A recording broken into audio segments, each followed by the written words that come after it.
ഓം ശ്രീനാരായണ പരമഗുരവേ നമഃ. ഗുരുമാർഗത്തിലേക്ക് ഏവർക്കും സ്വാഗതം.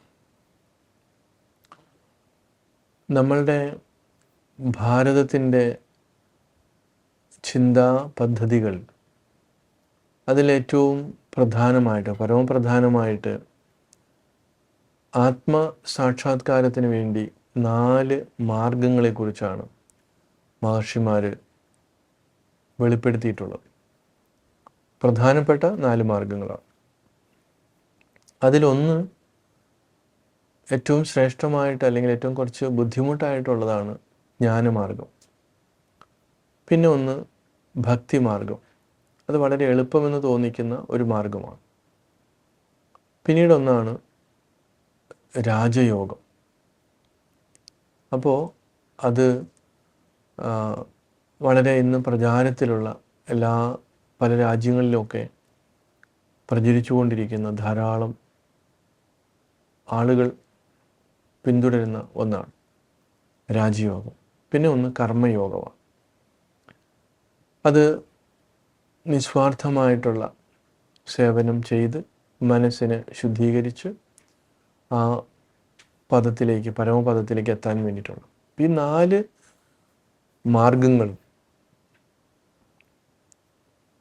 അവരവരുടെ തലത്തിൽ നമുക്ക് ഏത് മാർഗത്തിലാണോ ഓരോരുത്തർക്ക് സഞ്ചരിക്കേണ്ടതായിട്ടുള്ളത് അത് അവർക്ക് പരിപൂർണ സ്വാതന്ത്ര്യത്തോടു കൂടി പോകാം. എന്നാൽ ഈ 4 മാർഗത്തിലും അദ്വിതീയനായിരുന്നു ശ്രീനാരായണ ഗുരുദേവൻ. ഓരോന്നിലും അത്ര പരിപൂർണനായിരുന്നു.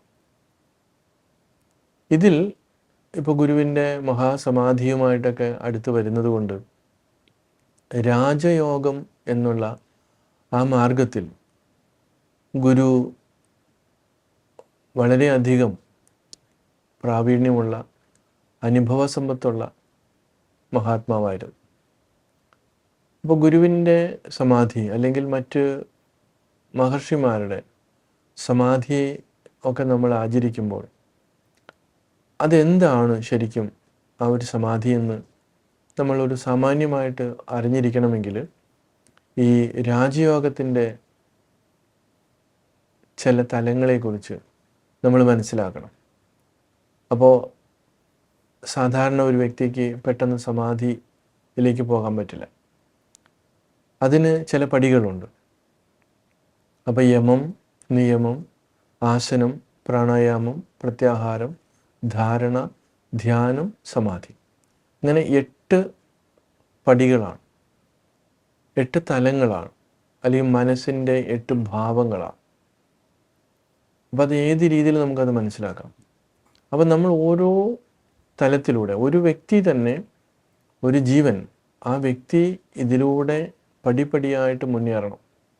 ഇപ്പം യമം, നിയമം എന്ന് പറയുന്നത് മനുഷ്യൻ അവൻ്റെ അടുക്കും ചിട്ടയുമായിട്ടുള്ള ഒരു ജീവിത രീതിയാണ്. മനസ്സിൻ്റെയും ഇന്ദ്രിയങ്ങളുടെയും ശുദ്ധീകരണ പ്രക്രിയയാണ് ശരിക്കും യമം, നിയമം എന്ന് പറയുന്നത്, ചുരുക്കി പറയാം. അപ്പോൾ നമ്മുടെ ഏത് ഭൗതികമായിട്ടുള്ള ജീവിതത്തിലും സാധാരണ ജീവിതത്തിലും ഇത് ഒഴിച്ചുകൂടാൻ പറ്റാത്ത കാര്യമാണ്. അടുക്കും ചിട്ടയും ഉണ്ടായിരിക്കുക ഒരു മനുഷ്യനെ സംബന്ധിച്ചിടത്തോളം, ഒരു സംസ്കൃത ചിത്തനെ സംബന്ധിച്ചിടത്തോളം ഒരു അടുക്കും ചിട്ടയും അനിവാര്യമാണ്. അപ്പോൾ യമം, നിയമം ശീലിച്ചതിന് ശേഷം മാത്രമേ അവന് അടുത്ത പടിയിലേക്ക് പോകാൻ പറ്റൂ. അപ്പോൾ അടുത്ത പടി ആസനം എന്ന് പറയും. അപ്പോൾ യോഗശാസ്ത്രം, പതഞ്ജലിയുടെ യോഗശാസ്ത്ര പ്രകാരം സ്ഥിരമായിട്ടും സുഖമായിട്ടും ഇരിക്കാവുന്ന ഒരു പൊസിഷൻ മാത്രമാണ് ആസനം. പക്ഷെ അതിനുശേഷം 2 മഹർഷിമാർ, ഖേരണ്ട മഹർഷിയും സ്വാമി ആത്മാരാമനും ഒക്കെ ഈ ആസനം എന്നുള്ളതിനെ കുറേ ഡെവലപ്പ് ചെയ്തവർ.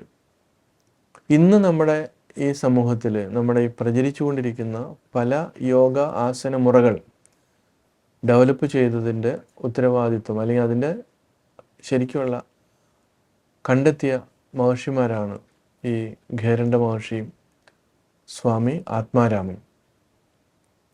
അപ്പോൾ എന്തിനു വേണ്ടിയിട്ടാണ് ഈ ആസനാസിനെ ഇത്രയും ഡെവലപ്പ് ചെയ്തത്?